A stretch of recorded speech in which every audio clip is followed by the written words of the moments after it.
Alrighty guys, welcome back to episode 4 of the LN106 Hilux build. We are doing an engine swap for a BMW M57 to make this kind of a mini version of our Patrol. Now last week we did the paint job and we had major dramas when the dog ruined it for us.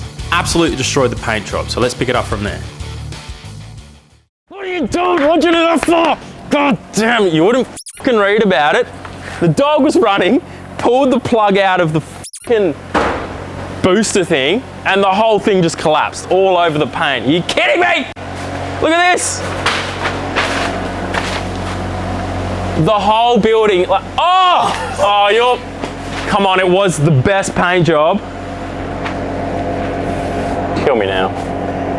I'm hoping we can sand it and buff. We'll have to start again. Axle! Oh. That's why I should have just done it outside. You try and do the right thing. How? Why does that happen? Everything happens for a reason, but why this? A bit of extra. I don't think our chakras aligned. Our chakras aren't aligned. It looks like leave our stones outside to recharge all night. It's just clear. Hopefully we can give it a 1500 grit and a buff, but Axle! Oh, every guard. Except this one.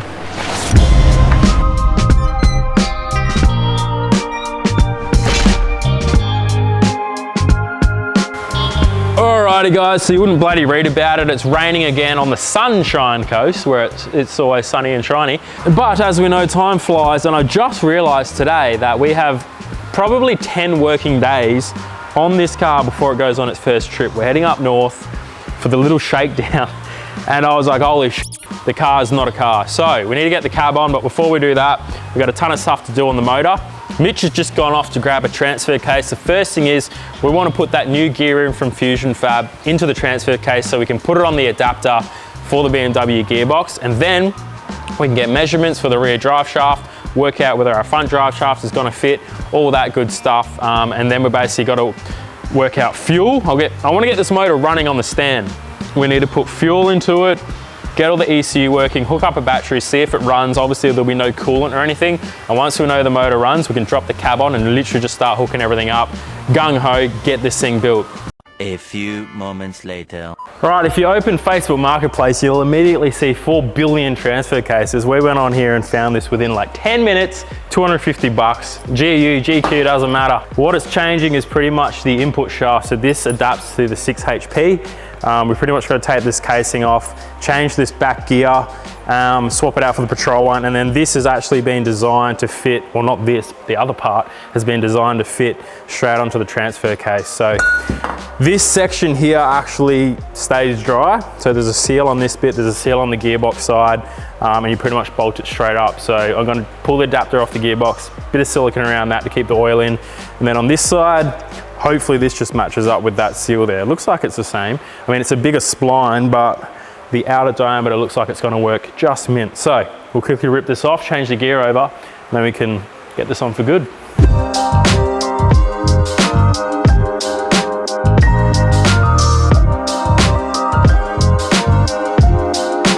Now, when you're doing a job like this, you want to be careful when pulling things apart. I actually didn't notice a little roller bearing had fallen inside the case, so I had to fish that out. But pretty much any conversion like this, you have to do some sort of adapter and change output shaft to be able to suit the new motor.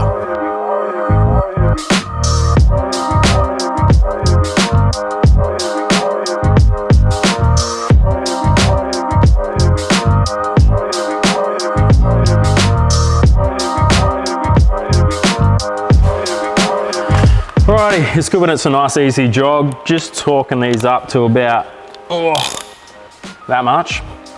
So we're going to whack this on the back of the adapter now, because we have a little bit of a concern that the front drive shaft is going to interfere with our cross member that we made. We didn't have this when we built that, so we may have to modify that, but we'll drop it in, throw a couple of bolts in, and just see how that front one's going to work. Then when it's in, we can get the rear drive shaft measured up, and we'll go get Farrows to start getting started on basically building a custom shaft, because the length is going to be something different, and we'll be away with the rest of it.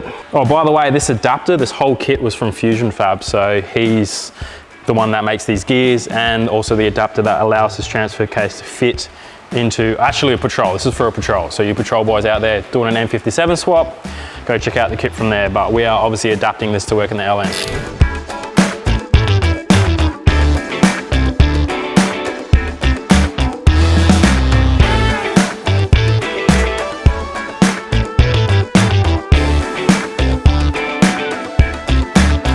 All right, transfers in, which is good. Looks like the rear will work, but the front's a bit sketch. Probably gonna have to make a bracket that just comes down a bit deeper and then across. But as we know, you can still build 4 drives without front drive shaft. I mean, it's been done before. We just have a 2-wheel drive Hilux, no worry. I can see the comments already.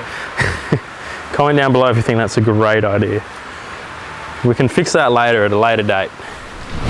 Alrighty, so now that the transfer case is in, we had a bit of a play this morning with all the wiring and stuff. Pretty self-explanatory. One thing I forgot, I had a look at the fuel inlet before the pump on the motor, and it had a sensor on it, which I assume was a pressure sensor, which then made me think there must be a lift pump because it needs to know there's fuel going in before to let the motor start, and there was. So we got the old pump out of the Beamer. So first you need to put the vehicle on the side, remove the filter housing, and then you have access to your filter. Put the vehicle back on its wheels, turn the vehicle to the customer in the condition that you received it. We've got the filter while we're at it, we've plumbed all that in, and then I've hooked up all the wiring just to see if it kind of turned on, and we got power to some things, but I'm just waiting to hear back on a couple of extra plugs. I'm not sure where these go before we can actually put power into it. We can't put oil in it yet. The gearbox cooler isn't here yet either, so we can't do that. Instead of waiting for parts, I'm gonna go ahead and put the cab on, and we can do all this stuff while the cab is on the car, and we can basically start hooking everything up. So I really wanted to get it started just on the chassis as it sits now, but we're not gonna be able to have the luxury of time to be able to do that. So we've got the throttle here, we've got the shifter there, it all would have worked, but let's get the cab on, and then we can at least get some other stuff done while we wait on some answers for this, because like I don't know where that goes. He said it just goes on the motor, but I cannot find a plug for that. Yeah, all this money on me. Whoa. Yeah, yeah, cash rules all around me. Whoa. Yeah, yeah, all this money around me. Whoa. Yeah, yeah, cash rules all around me.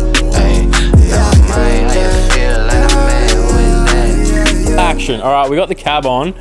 Surprisingly, it fits. It's almost like we'd already kind of done all that work, but it just kind of slotted on, which is great. I went ahead and I got a bit excited and put the front on. These are some bits I got off eBay. I literally went shopping the other day and spent like $1,000 on eBay and just got everything, and it all arrived in a couple of days. So we've got a brand new grille, got new headlights, radiator, factory radiator actually fit perfect, which is sick. I'm super lucky with that. But I just want to start visualizing the front end. It's still sitting pretty high. Hopefully it'll come down a bit when it's got all the fluids in it and turbo and glass and bull bar and all that. But we're going to go through now and do a bunch of stuff off camera. We're going to do up all brake lines, all boring things. And once I hear back from the Fusion Fab boys and we get the wiring sorted, hopefully we can start it up. Got a new turbo coming. We need to put that on before we start it as well.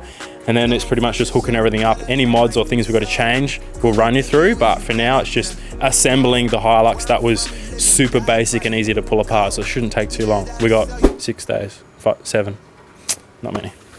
Alrighty, eBay strikes back again. I managed to find this factory style turbo, and it came in a couple of days because our one got pulled apart, left in the rain, and I didn't want to risk it. So this is a factory turbo, but we're going to make it high mount, so it basically flips it upside down and sticks it up. Now the boys from Fusion Fab sent me some of these flanges, and I've just welded up this little piece that kind of sits it up from the manifold. So I put the manifold in. Gonna whack this turbo in. I also tigged up the dump pipe and just put like a 3-inch V-band on the back, and we can build the exhaust from there. It's still got its flex drum, which is good. I just had to make this a bit of a tighter notch, and I added a little pie cut in there. So all of this should fit. We'll get the turbo sitting in there, high mount, even though it's factory. And then I can continue on and make the rest of the exhaust. It looks like the turbo drain's gonna work fine, and I'm just gonna make some like banjo, AN fittings, racework stuff to just do the turbo feed, but there is a feed off the side of the block, so let's get it in.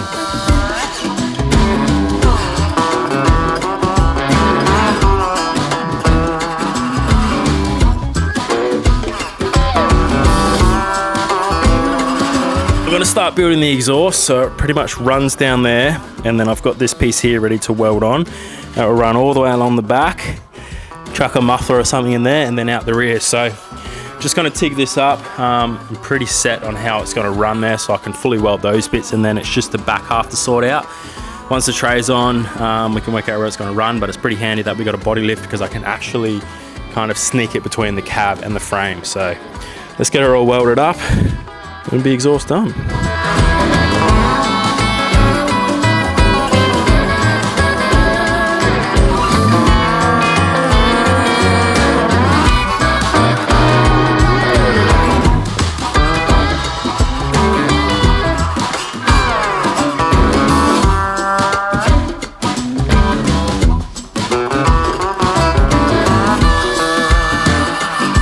Alright, I've got the Hilux in the shed now, which is kind of nice. We did a little bit of a clean up and sorted it out, but I wanted to get this exhaust finished, but I don't have enough tube to actually do that.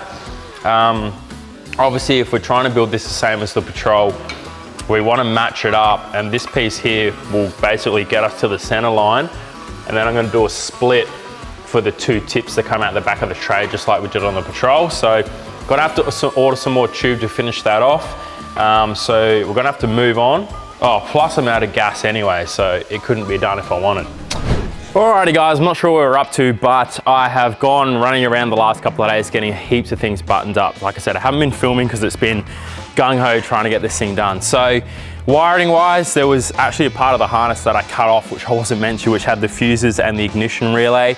I've kind of dodgy wired that up for now, but I still need to find the feed for that relay, because what it essentially does is when you turn your key off, it has a delay timer to turn the ECU off, so it makes sure it shuts down properly, because at the moment it just kind of kills it, which isn't good for it. So I'll have to work that out. I've just done some dodgy starter motor wiring, put some oil in it, figured out what radiator hoses I need. I went rumbling through the bloody shelves at Burson's and found one on the bottom that worked. The top one I've just extended and I'll put a little piece in, so we can't put water in it yet. Mitch has gone through and done some interior work, so the seats are mounted. Now we've gone for the BMW seats just to stay with that theme, and we do want to try and get the center console in there because that'll help mount the shifter and also look really good and finish it off. So turbo's on, it's got power, it's got ECU, wiring, put oil in it, just no water, so I think we can start it up. But before we do that, I'm going to use my Carly app and Bluetooth module to the OBD to scan it and see if there's any dramas before we try and fire it. Alrighty, so this is a really, really cool app. I have shown it on the channel before, but it's more than just a diagnostics box. You can actually go in and customize or unlock things on your car that you may not have had before. But since this motor's out of a BMW X5, a little bit more of a modern engine, I thought it'd be a good chance to pull this thing out. So let me just turn on screen recording. All right, so I've hooked this thing up and I've set the app to a BMW X5 with this M57 motor. So let me just turn the ignition on, hook the battery up. All right, I hear the fuel pump running, which is good sign. So when I turn the ignition on, I heard the fuel pump running. So I'm just gonna hit connect here and it should connect up to the car. All right, now it's scanning the data, scanning the car, making sure it's all happy with its connections. 3 ticks, which is good. So the first thing I'm gonna do, being an engine conversion, wiring is the major drama, and there's a bunch of things and sensors that may have been disconnected. So I'm gonna hit diagnostics, check for issues and do a full diagnostic scan. This will run through all the fault codes and anything that may not be connected, throttle pedal, sensors, fuel, pressure, reg, anything like that. So it's already found 14 issues on 12%, so that's not good. All right, we're almost at the end. We're at 90% here, about 14 issues found, so it hasn't found any more. This literally took about 15-20 seconds to scan the whole car. We'll see what we got. Show results, 14 bad issues. So it'll give you a rating of the issues. That's the cool thing. It'll say, here they're all be careful, which isn't bad, but if they're red, they say like critical issue that you need to get fixed. So we've got charge air temp sensor, which I assume is like boost air. I do have my MAF sensor in, so it can't be that. EWS interface error, I'm not sure what that is. Glow plugs, I haven't hooked any of them up, so there's a separate fault for all the glow plugs. Vehicle speed, that's not hooked up yet. Oil pressure indicator light, I haven't hooked that up. So none of these are too critical. But if you do have something that you're not sure about, say this EWS interface, you can check the fault itself, the live scan where it discovered that error, and you can just click Smart Mechanic. What will this do? It will actually go to the Carly database. Rather than going to paying for someone or taking your car, you look at the error code, it tells you potential errors that may have caused this. So I can go through that, figure that out. Before I do that, what you can do is clear issues, and it might just clear it. It could be the first time I've hooked it up. Clear the issues, do another scan to just see if they've come back. So I'm happy with that. Scan all the codes. I'm gonna try and fire this thing now and it should run. Now I know I don't have trans cooler lines in, so it's gonna piss transmission fluid everywhere, but we just wanna see if the thing runs. Let's do it. Alrighty, let's hook up some jumper leads. Gonna need those jumper leads. Now I'm gonna wanna, if it runs, I'm gonna wanna like run it and rev it a bit, but I know it's gonna piss fluid, so we have to shut it off quick. And obviously with no coolant, we can't run it for long either, but I don't know if I re-prime it. Yep. Oh, flat battery. Well, the timing couldn't be any more perfect, but my mic stopped working here, but we managed to jump the thing and get it started. The thing sooted to life, which was sick, but we did get a massive oil leak. Dude, that thing was so responsive, it revved like straight away, but look, oh no. That literally was like 2 seconds worth of running. So let us sort that out. Oh, there's a little leak. Oh yes, power steering's doing the same. So we need to hook up the rest of the hoses, but it runs. So we know the wiring works, it revs, it's responsive. Let's finish her off.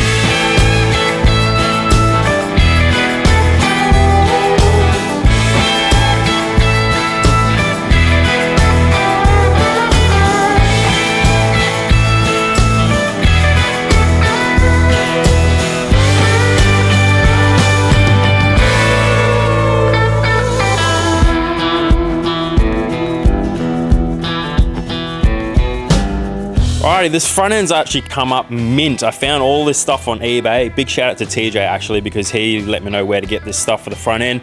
Brand new grille, headlights, all looking mint. It's got that chrome finish, so it should look mint with the black.